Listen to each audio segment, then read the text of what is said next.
I feel like what we've done is make everything worse for everybody. Like this whole episode is just about making everything worse. No, I will frequently say, if I just come in and muddy the water and then run away, I've done my job.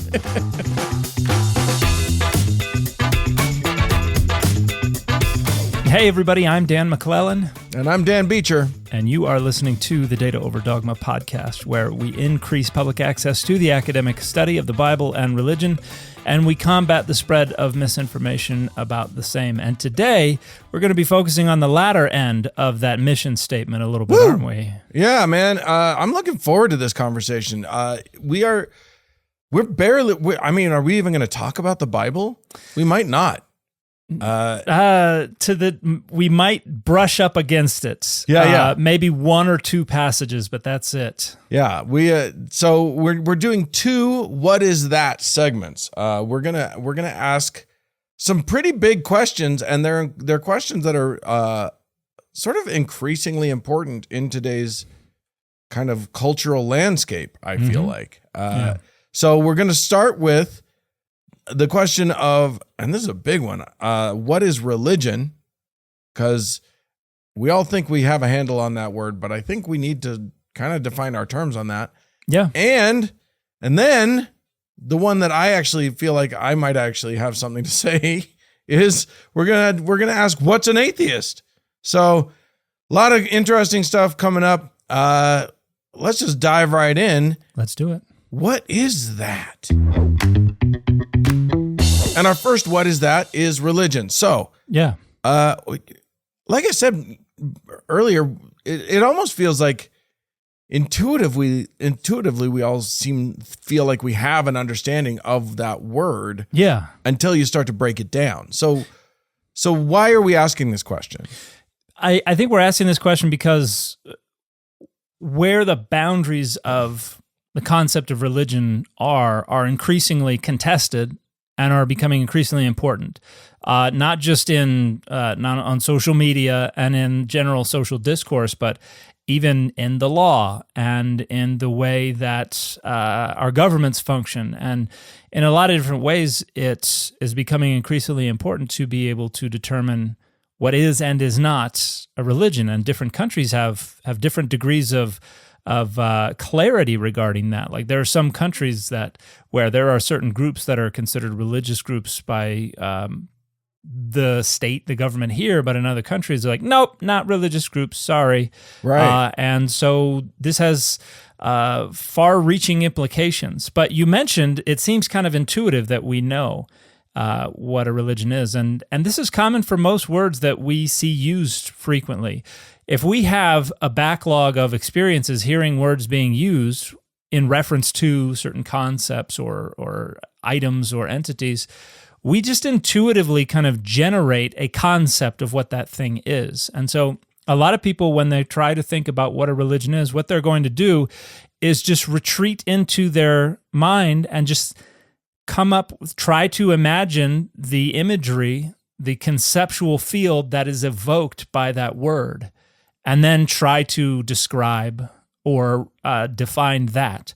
And people think, okay, that's religion. The problem is, as we've talked about before, I think we've talked about prototype theory and cognitive linguistics a little bit before.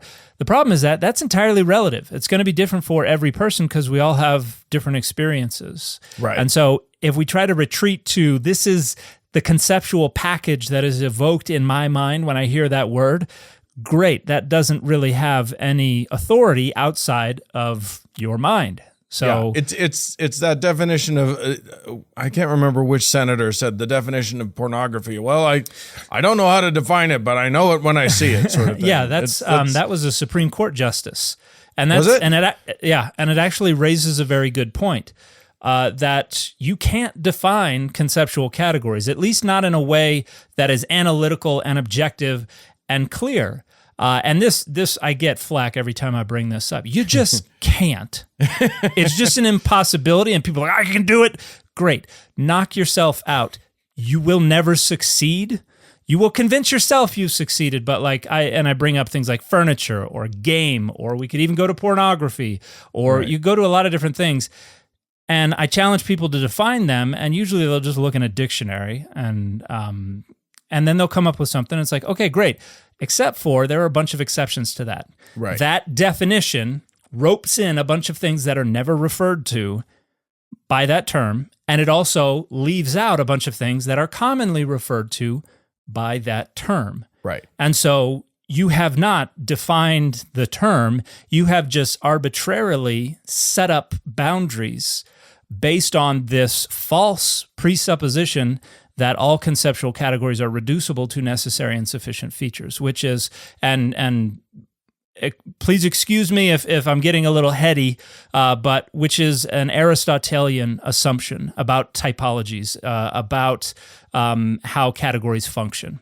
Because we tend to think of categories as boxes, it's either in or out. The reality is our minds create and curate and use categories by focusing on the prototypes, the centers of the category, and kind of ignoring what's going on in the periphery, where the boundaries they don't exist until you create them, and they're usually contested. So, yeah, and the minute you write a solid boundary, like you say, somebody's going to come up with something, and then you're going to, okay, well, we'll do a little carve out for that, and then somebody's like, but wait, inside the boundary that you said there's this, and that's not right. Oh yeah, let's carve out. Let's change you're always going to be changing your boundaries. Yeah. And this is something that Wittgenstein noticed 80 some odd years ago in his philosophical investigations. He said, can you, originally it was in German. I don't remember the direct translation, but basically said, can you draw a boundary around the concept of game? No, because you've never had to. Right. You can create one, but you don't discover one. You don't dig one up.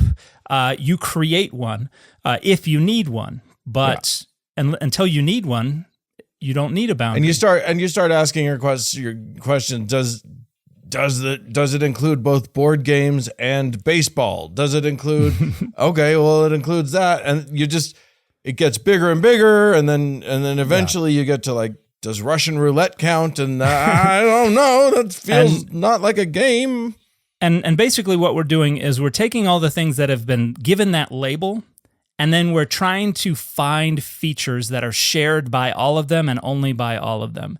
Right. And that's the presupposition that they can all be reduced to necessary and sufficient features. But that's not how categories develop. That's not how the category of religion developed.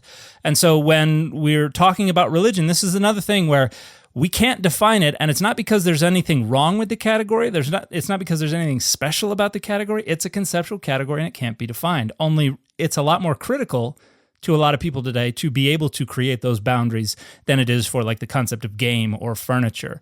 Not high stakes for those words, but when it comes to religion, there are stakes. So I was going to say that like one of the things I recently, not all that recently, but fairly recently on my other show, Thank God I'm Atheist, we talked about some right-wing groups here in the U.S. that were political groups. They're political activism groups from a Christian right perspective that have now decided that they are, or have declared themselves to be religions so that they can be so that there's no scrutiny of their finances, because while they were already 501c3 organizations, meaning they were nonprofit organizations here in the United States, if they declare themselves to be religions, not religious in their purpose, but religions, but actually religions, then they don't have to do filings with the government about what they're doing with their money. Yeah. So like that's a real world consequence to realizing that we have to, why we might need to define these terms a little bit more specifically. Yeah. Yeah. Now, when we go back into the ancient world, a lot of people want to start with the etymology of religion. Most scholars would say it seems to come from this Latin word religio. But there are a handful of other words that are understood to kind of occupy the same conceptual space. Pietas, fides, lex, secta, cultus. These are all Latin words that kind of are surrounding the concept of religion. And then in Greek, we have threskia, which is the word that we actually find in the Epistle of James, and then an adjectival form in the Epistle of Peter, latria and evsevia.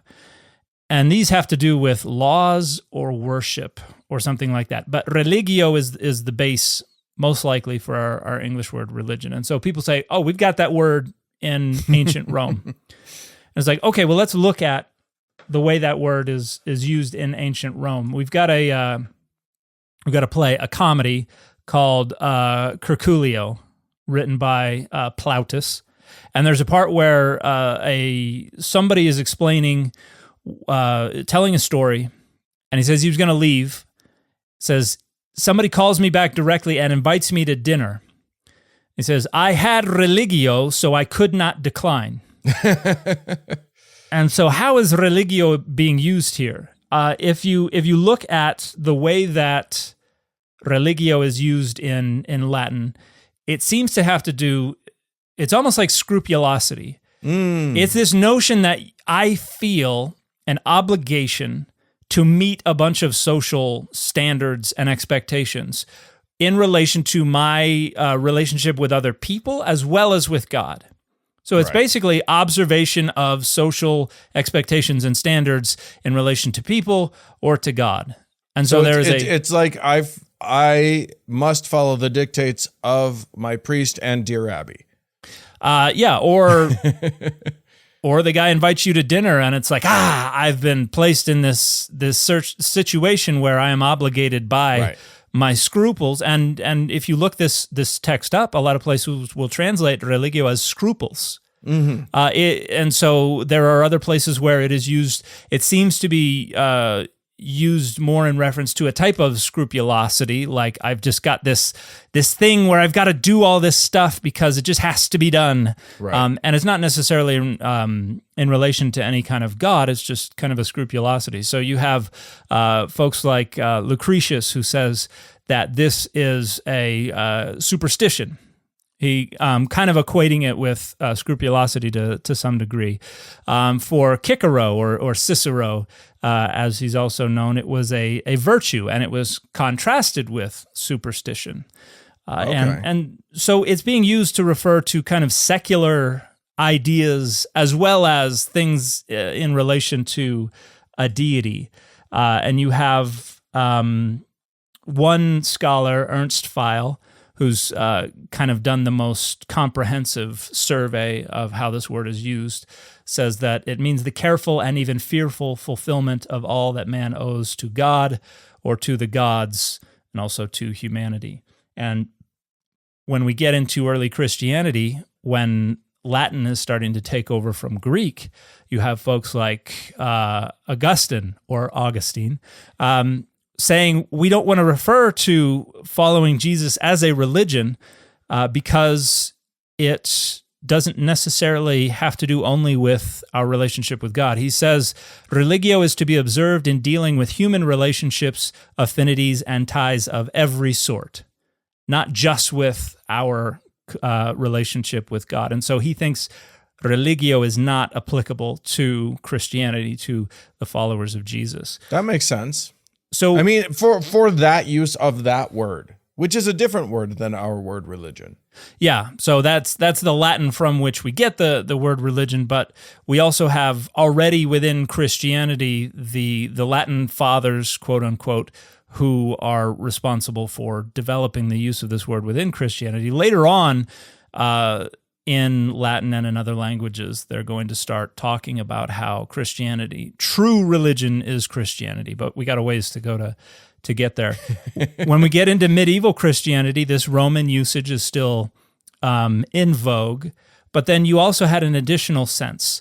Because religion refers to kind of the scrupulous observation of these relationships with humans and with gods, religious begins to describe those who dedicated their whole lives to the scrupulous and withdrawn service of God. In other words, a religious person was a member of the priesthood. But you could so to become religious was to join the priesthood. Right. And become like a monk or something like that. Okay. oddly enough, you had two different tracks within the priesthood.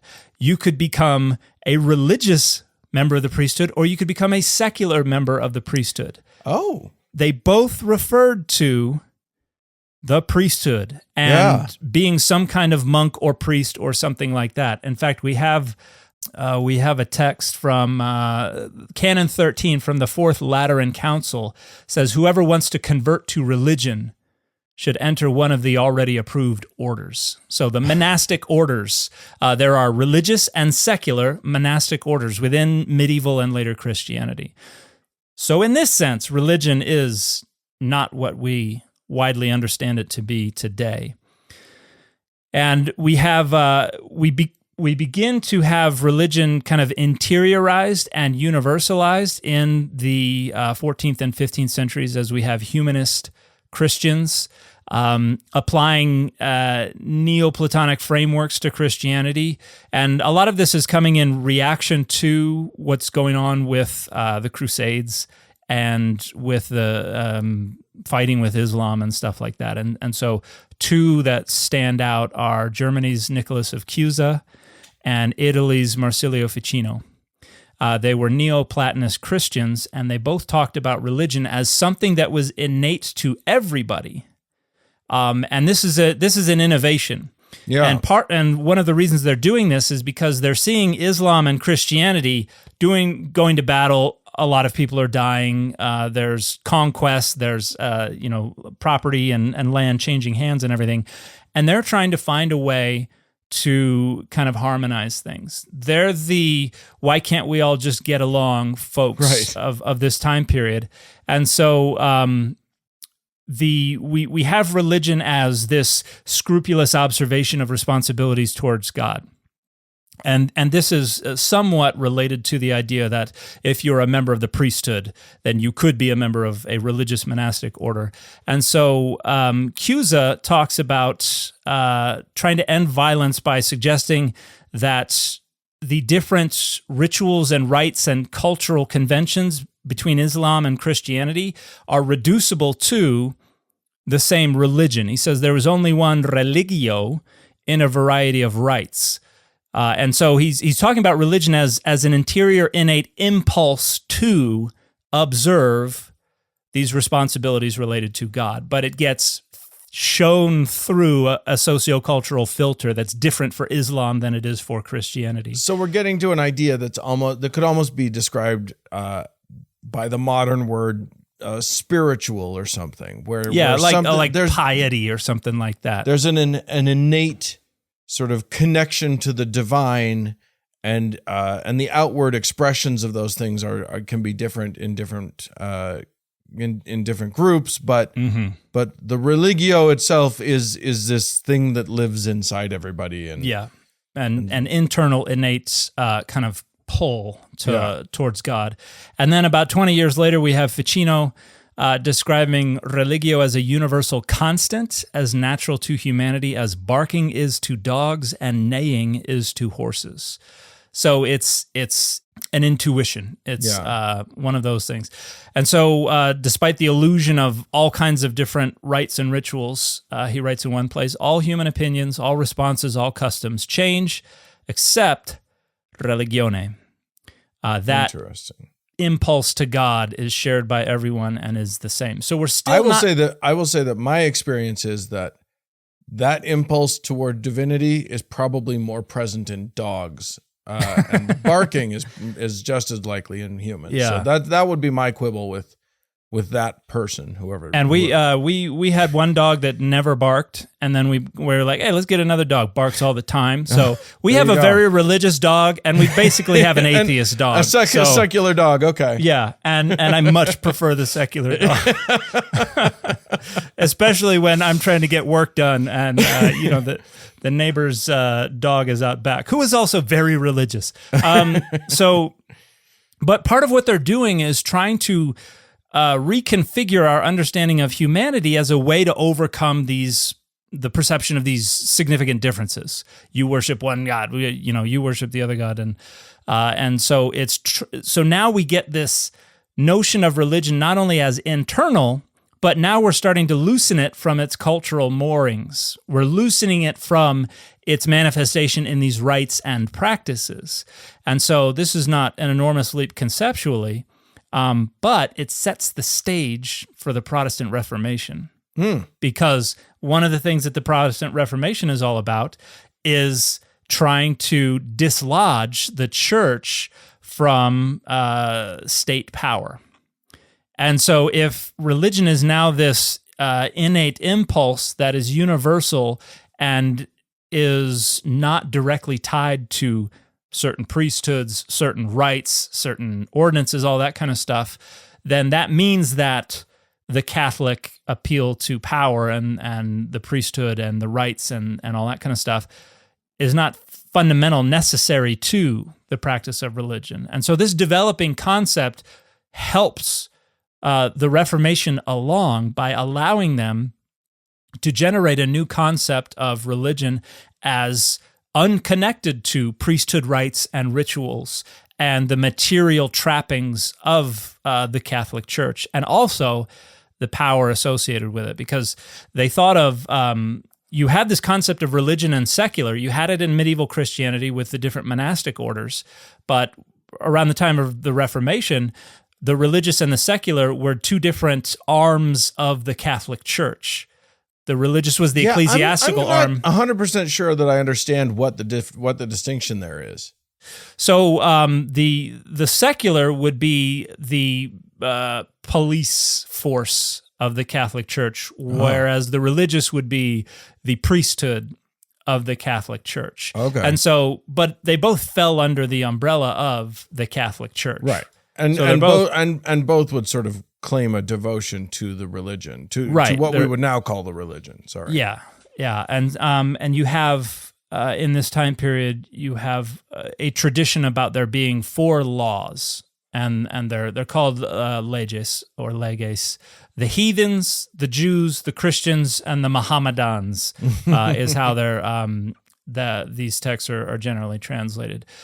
But notice they're referring to these as laws. These are the collection of cultural conventions and requirements and everything like that, which is distinct from the developing concept of religion, which the Reformation is trying to turn into this kind of abstraction of what the Catholic Church has long been doing. So they're trying to. It just occurred to me to note that it should be said that this is a purely Eurocentric 100%. Yeah. We're not talking about anything but like just sort of how Europeans saw things through time. And this is going to be incredibly important because it's Europeans developing the concept, and then when they start realizing there are people outside of Europe, right, what they're going to do is how basically dare they? They're going to take the conceptual lens that they created and they're going to impose it upon the other people. Right. So like in the 19th century, you had confrontations with Japan, and America went over there and they're like, hey, we'd like to start up a relationship. We want to do trade and all this kind of stuff. And they're like, great, that sounds awesome. We do too. And they're like, great. First thing we need though is we need to write up some rules and regulations. What religion do y'all follow? And they're like, we don't know what that is. Right. And they were like, oh, well, here's what a religion is. And basically saying, okay, you have to come up with something that meets this set of rules. And they were like, we don't have anything like that. Let's make something like that. And so there's a whole book on the invention of religion in Japan, which is about how they took certain cultural conventions and they were kind of like, let's call that our religion. Yeah. And then as Western ideas were more and more influential in the society, this thing that wasn't a religion is starting to manifest, is starting to get closer and closer to resembling what the U.S. said they wanted them to describe. So it's worst export ever. Yeah. Oh, yeah. There's a great argument to make for that. But we have like Calvin talks about how pure and genuine religion is confidence in God coupled with serious fear which both includes in it willing reverence and brings along with it such legitimate worship as is prescribed by the law. And so it's still this kind of internal, innate impulse, but it manifests in appropriate practices. And so we get ideas about genuine religion, and Christianity was genuine religion. But then we have concepts of false religion, which is basically Christians who aren't doing it right. That's false religion. Right.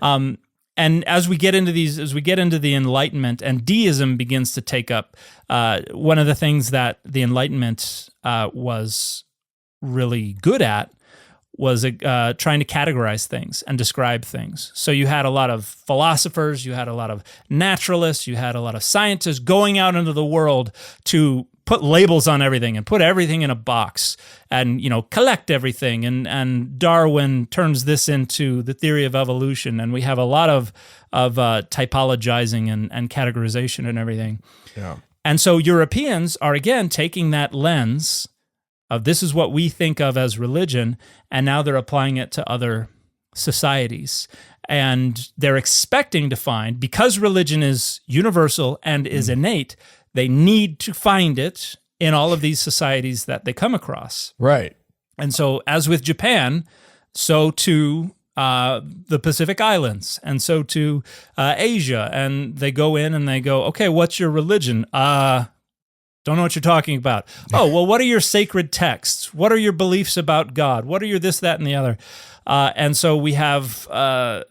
basically, we're imposing this framework on other nations and cultures, and we're expecting them to agree with what we have described as religion. And this is where you first get the idea of plural religions, because up until now, religion was just this innate impulse. This was like hunger. It's just something that everybody has. But now it's like, oh, there are a lot of different nations and cultures that don't seem to fit with this little box that we have created, and they're so different from the way we do it that we now have plural religions, and so we develop a discipline, a field called world religions, which is not really used by a lot of scholars anymore these days. But are you saying that the world religions class that I took when I was in college, those many almost 30 years ago, it was worthless now? Is that what you're saying? Not worthless, but the framework of world religions is one that is not really used much anymore, because it has a potential to kind of mislead and kind of bias the way we look at things. Well, and you can hear even from, like, as you're describing all of these things, you describe Europeans going to these countries that don't even have concepts of religion, and just the questions that they would be asking are so Eurocentric, are so centered in their own understanding of sort of cosmology and theology, that I can see those questions not making any sense to someone who, what's your concept of God? Of what? Yeah. What are you talking about? Are you talking about my ancestors? What are you talking about? Yeah. And you have to kind of bring the two things into juxtaposition with each other and say, okay, you see how we have this? Now, what's your equivalent to that? Right. And what that does is that forces the one framework onto the other context. And there are a bunch of ways that Protestantism is a part of that, is presupposed in that. Right. Because what did Protestants do? It was sola fides, faith alone. It was sola scriptura, the scriptures alone. These were all the things that were genuine Christianity, genuine religion. And so religion became, because of Protestantism, the notion of a set of beliefs and practices related to God and your relationship to God. And so there was this presupposition that there were sacred texts. And this is the concept of scripturalization. And so we go into, we think every religion has its own scriptures, but really that's just us taking Protestantism and superimposing it upon other cultures and trying to find something that matches that that datum in our framework. Right. And so we talk about other, the Bhagavad Gita and other texts as their scriptures. Right. And it's like, that's importing a whole lot of presuppositions about how these things function and their nature that might not fit how they actually came about or how they were understood before we came barreling in and said, this is your Bible. Right. Yeah, exactly. So you have to use it the way we use our Bible. And right. So scriptural, we'll hold you to it, and we'll demand that you defend it. From our framework. Yeah, we expect it to function the same way. And because we're in charge, because we're colonizing you, or we're an empire, or whatever, you have to listen to us. And so there are a bunch of ways that fundamentally distorts how we view what these other cultures have that we have slapped the label of religion on. And even deism. So Lord Edward Herbert of Cherbury is known as kind of the grandfather of deism. But he went through and he was like, hey, guess what? I've got these 5 rules of religion. Every religion has this. The belief that there's one supreme God. Monotheism, go figure. Right. 2, that he ought to be worshipped. 3, that virtue and piety are the chief parts of divine worship. 4, that we ought to be sorry for our sins and repent of them. 5, that divine goodness doth dispense rewards and punishment both in this life and after it. Okay. So you can see the Protestant outlines of this deist concept of what religion is. Right. And so, but because deists thought, hey, we're not Protestants, we're better than that. This is rational religion. They go and take that rational religion and slap it as a label on everything else. And one thing that I like to point out is when it comes to trying to define religion, there's only one feature that is shared by absolutely every culture, tradition, whatever, that has been labeled religion. And that is only that it has been labeled religion. And so the one necessary and sufficient feature of all religion is that it has been given the label of religion. Sure. And so as a result, I think the best way to understand and define religion is discursively. And what that means is that religion is created by and within discourse or discussion and media and stuff like that. It does not exist beyond it, and it is whatever that discourse says it is. Right. And so a religion is whatever a group decides a religion is. And that's important, right? Because like if you're having a discussion with people, it's not important that that everyone uses the same dictionary to define things, but it is important that everyone knows what they're talking about when a certain word is used, if we're going to have a communication that makes any sense. Yeah. And if one tries to lord their authority over the other, my definition is the right one and yours is the wrong one. And that happens with things like racism today. Yeah. Does there have to be systemic power asymmetries? Right. In order for racism to be present? Awful lot of people say yes, awful lot of people say no. What's at stake? Well, it's our power. So and that's true of religion as well. There's a scholar named Koku von Stuckrad who published a wonderful paper called Discursive Study of Religion, Approaches, Definitions, Implications, where he offers a discursive definition of religion. And I've shared this on my channel, and I can hear brains popping as people just get apoplectic about this. But he says we can define religion simply as follows. Religion, capital, all caps, religion, is the societal organization of knowledge about religion.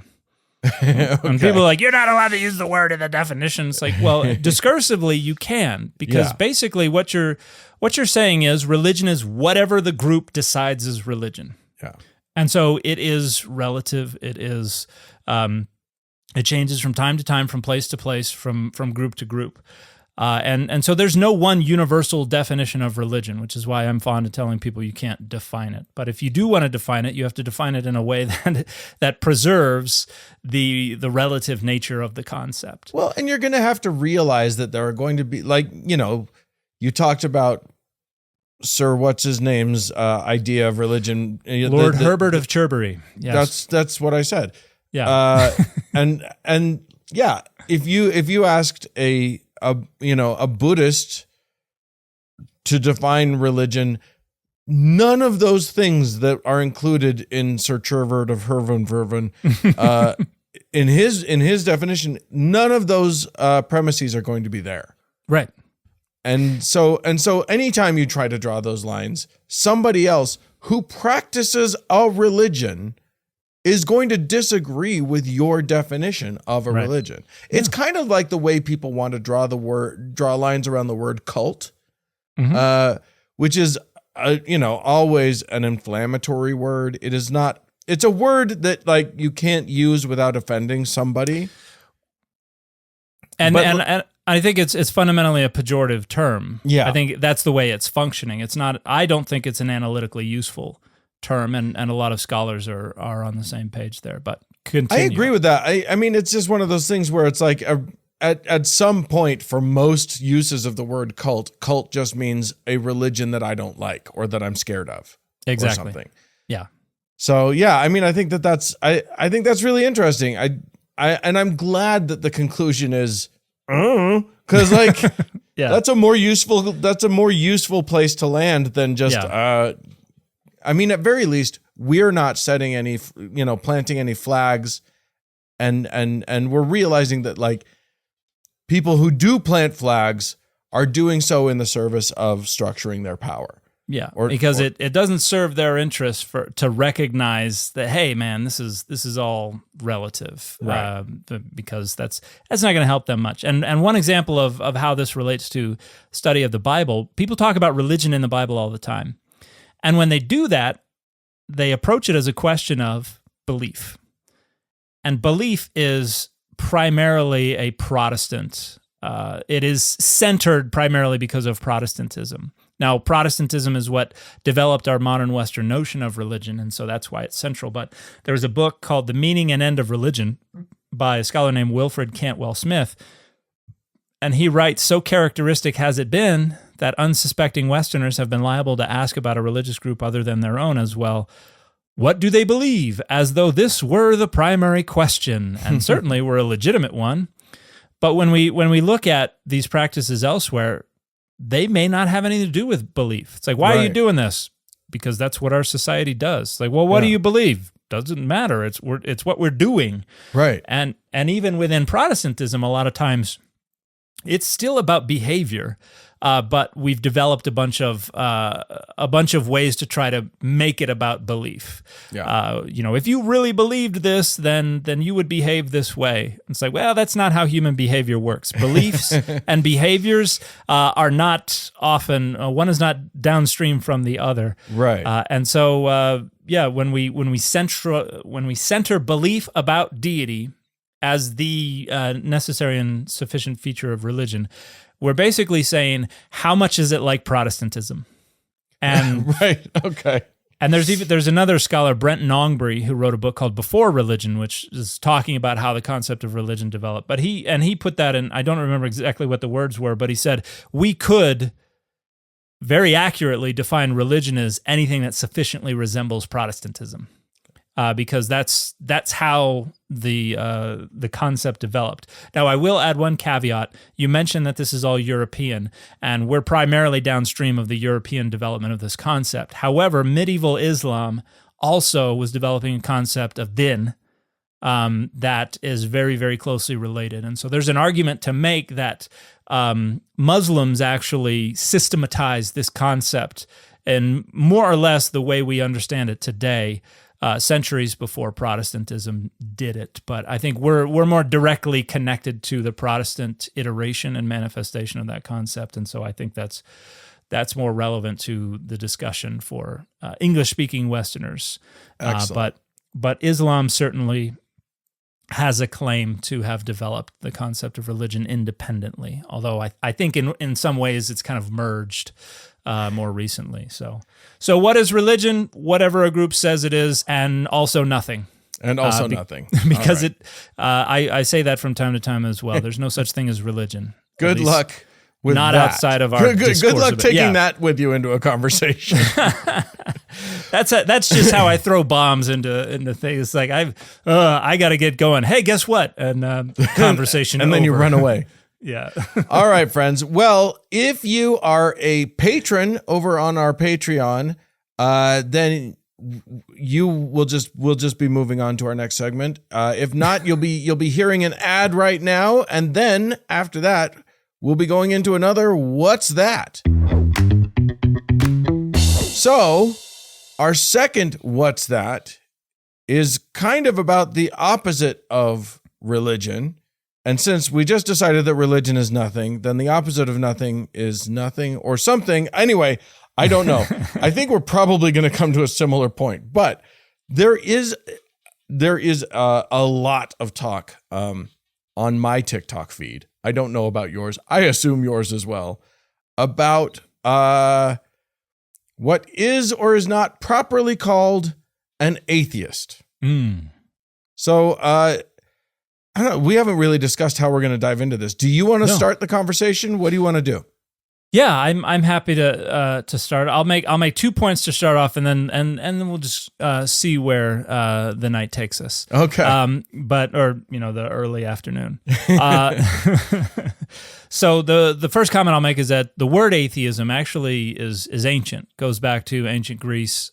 We see it in 2nd, 3rd century BCE. In reference to the irreligious, and specifically. And we just talked about how religion isn't a thing, but irreligious in the sense of opponents of the state requirements regarding worship and things like that. Okay. And so this is a concept with a much longer pedigree than our contemporary concept of religion.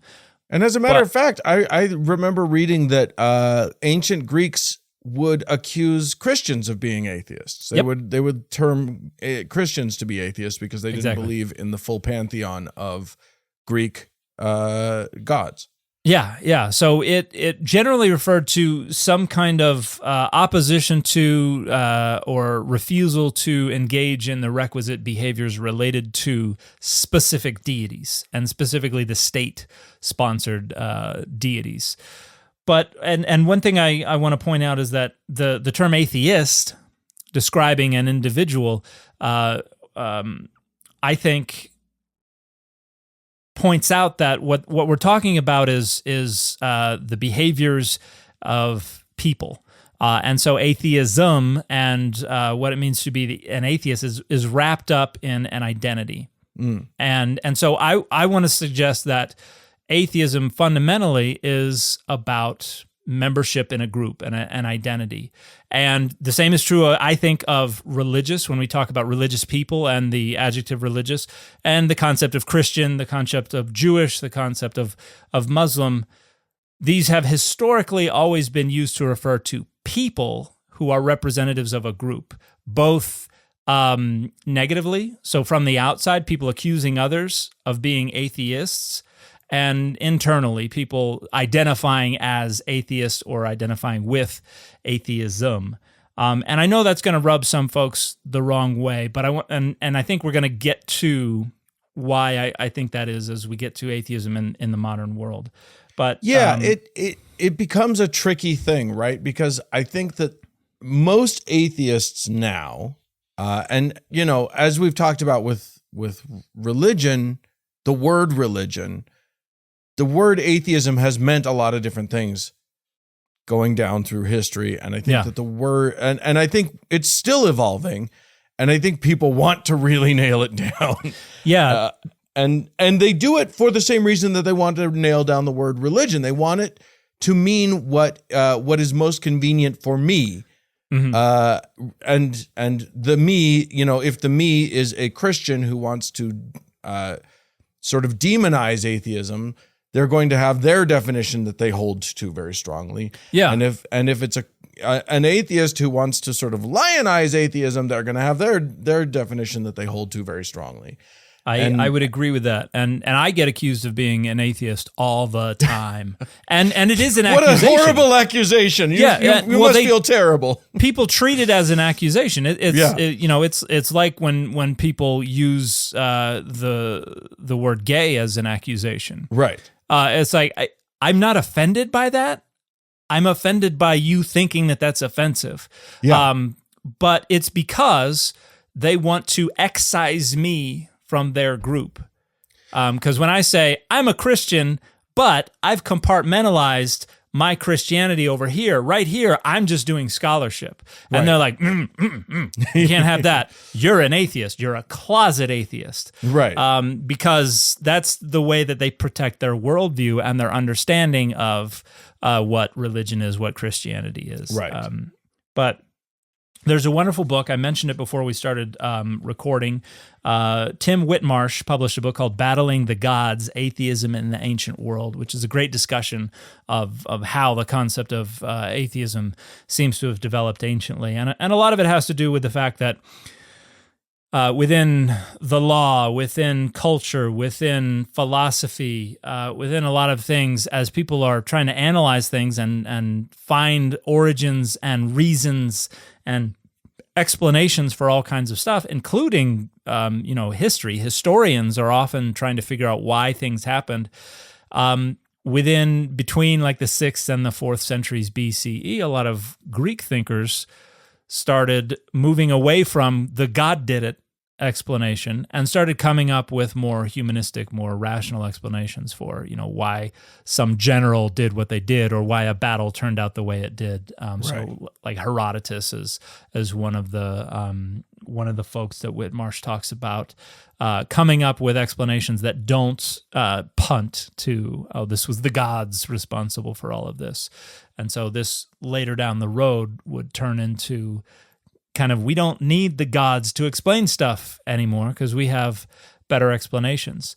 But like you said, Christians were accused of being atheists because they rejected the state gods. They rejected everybody else's gods. And even though they believed quite fervently in their own deity, not everybody else, but others accused them of being atheists because an atheist was not necessarily someone who didn't believe God exists. It was not the absence of belief in gods. It could include the presence of belief in gods, but it was a opposition to rejection of specific deities.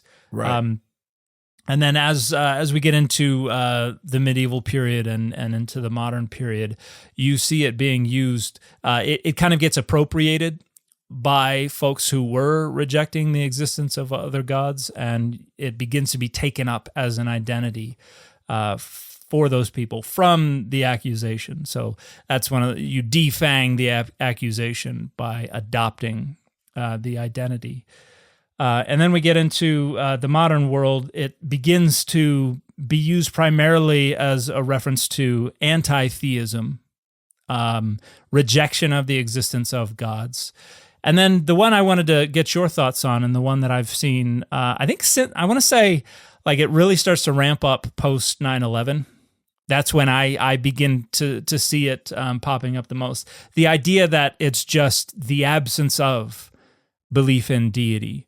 And you mentioned that people understand these terms in ways that serve their interests and their structuring of power. And I see this as an example of that because it seems to me that this facilitates the argument, everybody's born atheist, which means that our club, our group is everybody until this mind virus or whatever takes over. And so it's a way to assert that this is the default state of affairs, and any other state is a corruption or a fall from the default state. I would quibble with certain parts of that. Okay, quibble. What I would say is that that definition of atheism, and it's one that I probably would use myself with maybe some difference, but we can get to that.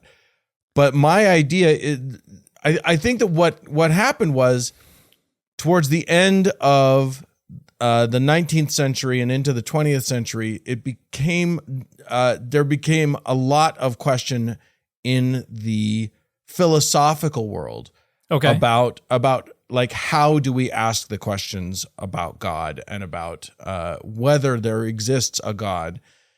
And it became a philosophical question rather than anything else. And how do we prove that God exists? And rather than it being just an assumption that God does exist, how can we philosophically explore this idea? And I think that it became a question of, what does the evidentiary landscape tell us about the existence or non-existence of a God or gods? And that's, I think, where people started to become more interested in aligning themselves with a position along that spectrum, rather than a position rather than a religious position. It's a position of, I have, when I assess it's an epistemological. When I assess the evidentiary landscape, where do I fall? And so, I think that, I just had a conversation in preparation for this discussion with a friend of mine who's a philosophy professor, and because I kind of wanted to steel man my my own arguments about the word and like really know what my thoughts were. And actually, as of this morning, I've kind of changed my thinking about the definition of the word atheist and agnostic, because up until this morning, I was kind of using the words separately as being used as sort of asking two different questions, right? So atheism asks the question of belief. Do I believe in a God or do I not believe in a God? And agnosticism versus Gnosticism asked an epistemological question. Can we know whether or not there's a God? And it turns out that that's not a very useful way of thinking about agnosticism, because any honest person who presumably hasn't met God would say we can't know for sure, which then renders everyone functionally an agnostic. You know what I mean? Like I'm an agnostic atheist and you're an agnostic theist. And like, how useful is that term then if it can apply to pretty much everybody? Yeah. So I liked what we came to, me and my friend Jim, this morning, which was that an atheist is a person who looks at the evidentiary landscape and decides there is insufficient evidence for belief in a God. Okay. A theist is someone who looks at the evidentiary landscape and decides that there is sufficient evidence for a belief in a God. And an agnostic is a person who looks at that same landscape and says, I don't have enough information to decide one way or the other. Now, what do you do with the folks who are believers, who are theists, firm theists, but say it's not a matter of knowledge, it's a matter of faith? Which is not so much about the evidentiary landscape as it is this decision based on whatever they decide their decision is based on. Because you will every now and then run into folks who are like, people who are trying to prove it are just lost. That's not what faith is all about. So we don't need the evidence. And I think that's like one of the frustrating things that I think we need to acknowledge about these questions is that they're messy. This is a messy question, and it doesn't work the same way other philosophical questions work. Yeah. There is, like, the word faith is kind of a conversation stopper. Yeah. You know what I mean? Like, I can't move past that word. If you want to say, I just have faith, that's fine. But it means that I have nowhere. We're at an impasse. Yeah, I don't have anywhere to go with that anymore. Yeah, there's nothing left to argue about at that point. Yeah, because you said it's nothing's gonna change that. I think a lot of people would like it to be, and this is the way I hear it. I hear it discussed from atheists talking about atheism as well as Christians talking about Christianity and all this kind of stuff. They'll say it literally means, and it's like, no, you can't. There's no paper you can rub on this word that's going to turn pink if the person is actually an atheist. It means whatever people use it to mean. Right. Yeah. And you explaining that the origin of the word is a meaning without and theos meaning God doesn't help us functionally. That's the etymological fallacy. And that's very, very common because people would like to be able to nail it down and have the authority to say it has been nailed down. And the reality is, no, it's not ever going to be nailed down because, as with religion, it's subjective, it's relative, it's a conceptual category. You can't define it; you can only describe it, and so everybody's going to have different understandings of it. Yeah, and I think when you start to hear people talk about it, you'll hear people talk about weak atheism versus strong atheism, or implicit atheism versus explicit atheism, and if that's a useful term in terms of, having the conversation that you want to have, I guess that's fine. But yeah, I think it's fair to say that everyone's going to use all of these words in the way that they find useful and meaningful. Yeah. And if you want to have a meaningful conversation that isn't just about, you structuring your power or you proving that you're right and everyone else, the other person is wrong. If you want to have a meaningful conversation, you're going to have to sort of work to understand terms. And I think a big part of that is being comfortable with leaving things as they are, with tension, and with recognizing, okay, you think about it the way you're thinking about it, I'm thinking about it the way I'm thinking about it. Maybe it's not about convincing the other person that our worldview is better. Maybe it's about understanding people better so that you can move forward more productively.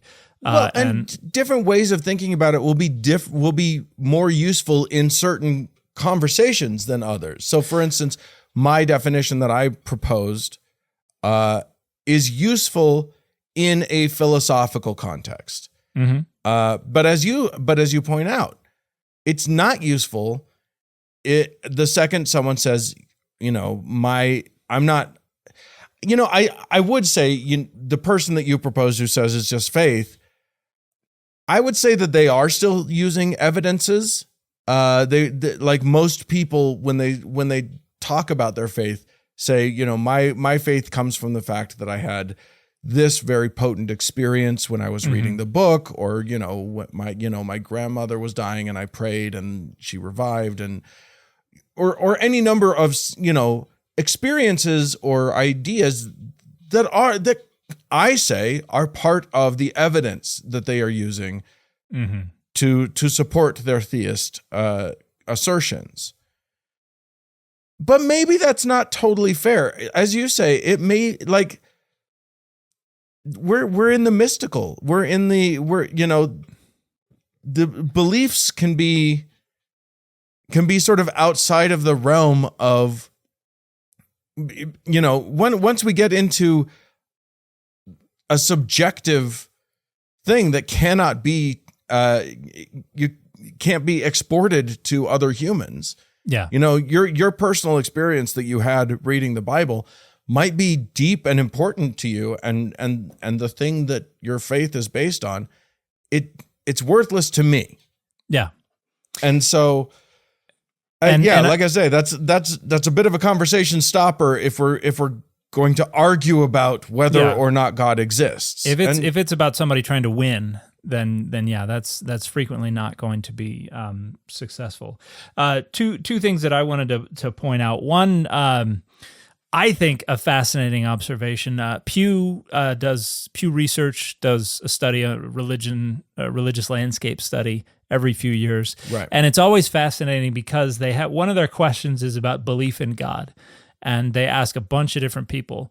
They're absolutely certain there's a God. They're fairly certain. They're not too certain, not at all certain. They don't know. They do not believe in God. And then there's, I don't know if I believe in God. And it's fascinating because every year that they do this, people who identify as atheists, there's about 3 or 4% of self-identified atheists who are certain there is a God. And then on the religion side, you have, I'm looking at the chart right now, 27% of Buddhists say, nope, there's no God. 10% of Hindus, 17% of Jewish folks, and then single-digit percentages of different Christian denominations where people identify as Christian and are certain that there is no God. And so when we think about it as an identity, there are people who identify as certain religious groups or as atheists because there's a social aspect of it that they want to be a part of, right? That and they report either not believing in God or in believing in God in contradiction to what we imagine to be one of the necessary and sufficient features of that identity. And so, yeah, you said earlier it's messy, and I think that's an incredibly important observation, that it is messy, and the more we try to reduce it down to simple binaries, the more distorting the discussion becomes. Right. Well, and there's also a whole bunch of people when we talk, when people bring up things like, Pew studies or other studies, and they want to know how many atheists there are in the United States or whatever. It's like, well, okay, good luck finding out from a study, because there's a whole subset of people that I would say are atheists who would never self-apply that term because there's social stigma attached to that word. And so, there may be a whole slew of people who would never say that word to a pollster who's asking them, but functionally, as far as any definition that makes sense to me, they are. So it's tricky. Yeah. So I feel like what we've done is make everything worse for everybody. Well, this whole episode is just about making everything worse. No, I will frequently say, if I just come in and muddy the water and then run away, I've done my job. Because I think we need to be more comfortable acknowledging that things are a lot messier than we would like them to be. And so that's one of the points in my opinion, that's one of the points of sharing this kind of stuff, is to let people know it's messy and it's sticky and it is problematic and it's not going to get resolved. But I think just knowing that hopefully can help people respect other people a little more, get along a little better. Maybe conversations don't have to end in fights and in ruined friendships and in blocking people on Twitter. Maybe it can, not for me, I'm still going to block most of the people I engage with on Twitter, but I think that, I think hopefully being more thoughtful about this, I think is a way that we can advance the discussion and we can improve relationships nationally and internationally as this important question continues to be debated. And you can use these questions for all the words that you use, because when you deploy a word, you can ask yourself, am I deploying this to be a jerk about that about that thing, that group, that concept, whatever? Or am I deploying it in a way that I'm seeking understanding and knowledge from another person? Yeah. And those are very different ways to deploy words. Yeah, there's a way to approach language where everything is a speech act, where we're not just saying words, we're trying to accomplish things with those words and make things happen. And sometimes being a jerk is the rhetorical goal that somebody has. I'm certainly familiar with that rhetorical goal. Yeah. But I am definitely guilty of that rhetorical goal. I do my damnedest not to, as much as I can, but every now and then. Well, every now and then on TikTok, I'll scroll through and I'll see that you have a live going on where you're talking about atheism or you're talking about theism or something like that. And when I've stopped to watch for just a little bit, I think you've done an admirable job of trying to stay focused and trying not to take the bait that I think those kinds of debates frequently invite. Yeah. All right. So kudos. Well, hopefully we haven't muddied your water too much, dear listener/viewer. We appreciate all of you for joining us. If you would like to be part of helping make this show go, even though we've ruined your definitions of things, please feel free to become a patron. You can get early access to an ad-free version of every episode over there on patreon.com/Data Over Dogma. At a certain level, you can also get access to our after party, which is bonus content every episode. You can also reach us if you want to by reaching out at contact@dataoverdogmapod.com. And we'll talk to you again next week. Bye, everybody.